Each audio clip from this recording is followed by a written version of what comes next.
And then the righteous anger spread across the Atlantic and arrived on our shores as a refreshed expression of Black Lives Matter. Too right they do. We had, of course, to deal with the usual battle with the Surely All Lives Matter brigade, as if this was about developing some sort of league table of oppression. And that still rumbles on, of course, but eventually those who are not actually anti the idea that everyone's life is equally valuable will come to understand that until Black Lives Matter, it is impossible to achieve the expressed reality that all lives matter. It's just distraction tactics, which may mean again that we miss the moment to make any real change, and it has to stop. And now I am angered that I know so little of the story, and that as a recipient of white privilege I have simply been fed my comfortable version of the history of this country and haven't had the enthusiasm, nous or sense of justice to question it until I am 58 years old.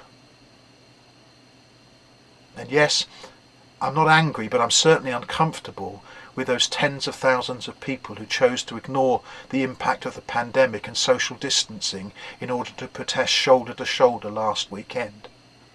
Not because they protested, let me be absolutely clear, they must protest, we must protest, but because others had proved it was perfectly possible to protest and maintain social distance.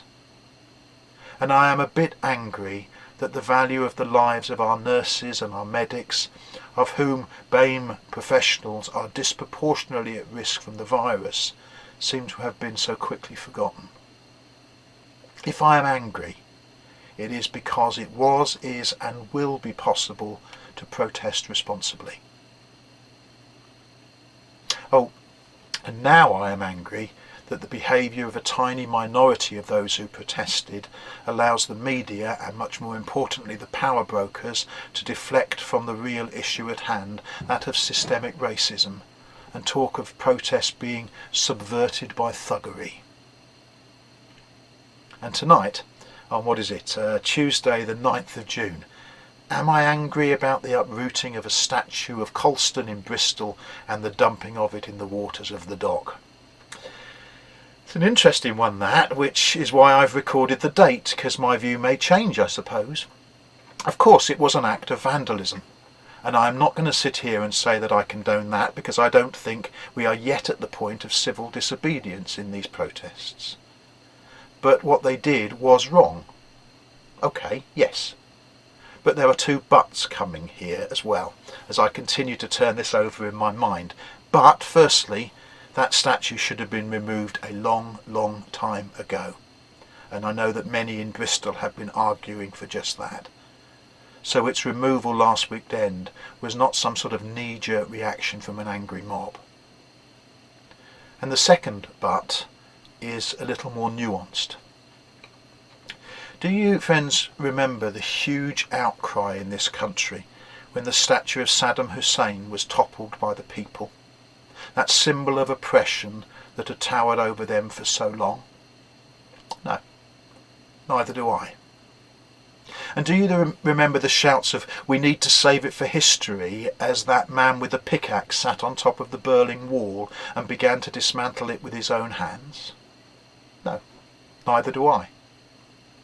In both those cases, the toppling and the fall were reasons for great joy, as symbols of historic oppression were vanquished by the people who had been oppressed. Now, why do we feel so different about these monuments, not just the one in Bristol, but others around the country?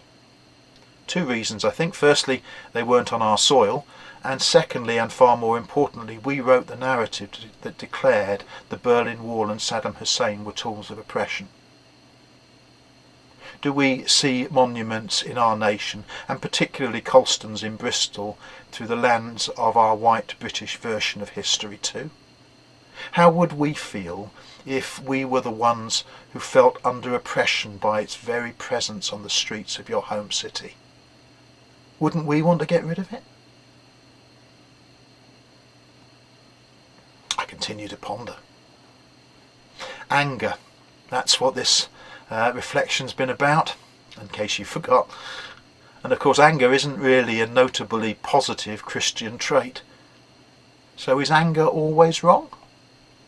I think not. We all remember the story of the angered Jesus in the temple courts. He turned over the tables there in undisguised rage. Turning the tables.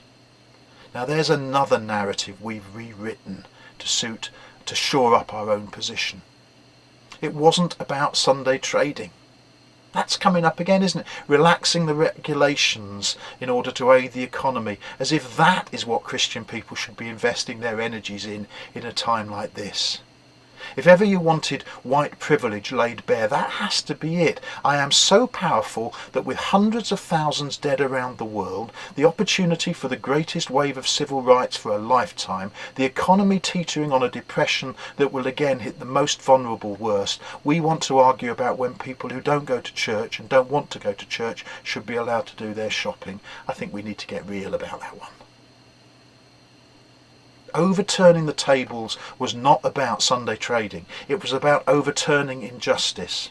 It was about challenging those who use the system to favour themselves and to oppress others. It was about overcoming a system weighted in favour of the power brokers. It was about standing against those who used privilege to exploit others. That was what got Jesus' sacrificial goat that day. Remember what he actually said? It is written, "My house will be called a house of prayer, but you are making it a den of robbers." It was about theft. It was about robbing. It was about keeping the poor poor and making sure that the powerful kept their power. Religion as social control. Oppression. Jesus didn't even mention the fact that they were selling. It didn't worry him. It's that they were cheating and robbing and thieving and oppressing. So maybe this is the table turning opportunity for the Christian church, the one that we've been waiting for. Maybe, if anything even remotely positive can come out of the events of 2020 so far, it is a re-evaluation of what gives human beings worth. Maybe it is a reassessment of what is really important and what is worth holding on to and what should not only be let go of but got rid of. Maybe it is a realization that power that serves only part of the population well not only doesn't really work but stands in stark contrast to the world pattern set out in the Old Testament prophets and the New Testament Jesus in Scripture. Maybe the deaths of, what will it be, 500,000 people worldwide, 60, 70,000 COVID-related deaths in the UK, whatever the real figure is, maybe that gives us just a pause to reconsider the value of human life and the priorities that we set for living. And maybe the death of one black man in Minneapolis might open up one more chance to expose, challenge and even remove the scourge of historic, systemic and personal racism once and for all. Who knows? Maybe in 100 years' time, those that come after us may look back to the dumping of a statue celebrating the life of a man who made his wealth from trading 84,000 human beings and was responsible for overseeing the death of 19,000 of them. Maybe that moment, as that statue hits the water, may be seen as a moment that something changed. When the tables were turned. When we recognised that black lives matter. And we begin to work out again the true worth of every person and everything. How would it be if, in the end, 2020 was the year that meant we could all be just a little less angry in all the years to come? I'm going to sit in a darkened room now. God bless.